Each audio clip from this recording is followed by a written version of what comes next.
So dear students, now we'll study next problem where the question is a cylindrical bowl of 500 mm radius rotates in its vertical axis. Find minimum angular speed in revolution per minute so that a small block placed on the wall of the cylinder does not fall down. Assume mu is equal to 0.3 between block and the bowl. So here this is the bowl and a block is applied on this edge and this bowl is rotating, and we have to find out the minimum angular speed so that this bowl can be in this position only. So here first of all we need to draw the FBD of this block. So we can draw this FBD. So here we can see, so this is the block, and this block weight will act in downward direction, and here in the bowl you can see if the speed is not minimum or less than the minimum speed, then this bowl will tries to come in downward direction, and hence the frictional force will be applied in upward direction. So the frictional force, it is mu into normal reaction in the upward direction, and whenever this rotates and this block is at this position, the normal reaction of the bowl will be applied to this block in this leftward direction. So we can show here it is a normal reaction, and now we have to mention the direction of the acceleration. As we know, normal reaction, it is always towards the center of the curve.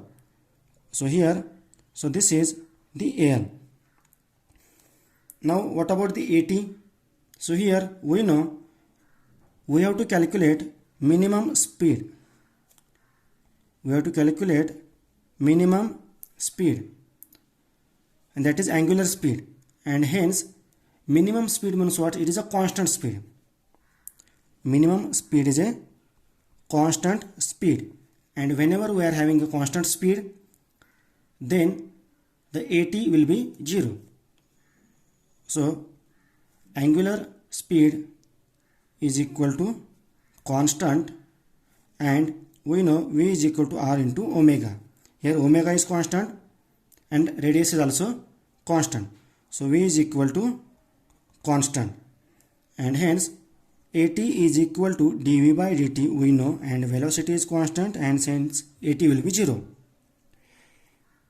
So AT will be acting in this tangential directional, but it is 0. Now here we have drawn the direction of the acceleration. Now we have to apply the D'Alembert's principle. By D'Alembert's principle, bring the body in dynamic equilibrium. So here we can see, so this is the direction of the AN. So we have to apply a force which is opposite in direction of the acceleration, and whose magnitude will be m into AN, and we can specify, if required, the directions x and y. Then we will take summation fx is equal to 0. Now apply conditions of equilibrium. Conditions of equilibrium, and here first condition we will apply summation fx is equal to 0. So here we can see summation fx is equal to 0.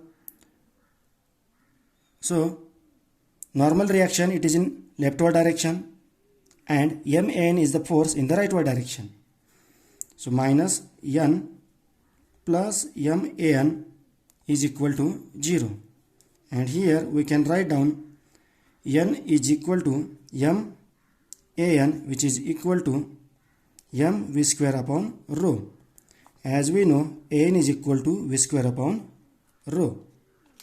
Now next condition we will apply, that is summation Fy is equal to 0. Now look at this figure. What are the forces that will act in the vertical direction? So mu into n, it is in upward direction, and mg, it is in downward direction. So here mu is static coefficient of friction, and mu s into normal reaction minus mg is equal to 0. And now here again we can put the value of normal reaction, which is mv square upon rho. So mg is equal to mu s into n, which is equal to mu s is 0.3 into n it is m, and m will get cancelled from both the side, as we know the value of n, it is mu square upon rho. 0.3 m into velocity square divided by rho, it is 0.5. Now this is the equation. Now m will get cancelled from both the sides, and here we can calculate the value of velocity as 4.04 meter per second. And now we have to calculate the rotations per minute, and we know the formula for angular speed, W is equal to V into R, V upon R, and which is equal to 4.04 divided by 0.5 is equal to 8.09 radians per second, because it is in the curve. Now rotations per minute we have to calculate, and here the rotations per minute, it will be 2 pi by 60 n. So W is equal to 2 pi by 60 times of n, where n is the number of rotations. And here we can calculate the number of rotations by putting the value 8.09 is equal to 2 into 3.142 divided by 60 into n, and n will be calculated as 77.225 revolutions per minute. So this is our answer.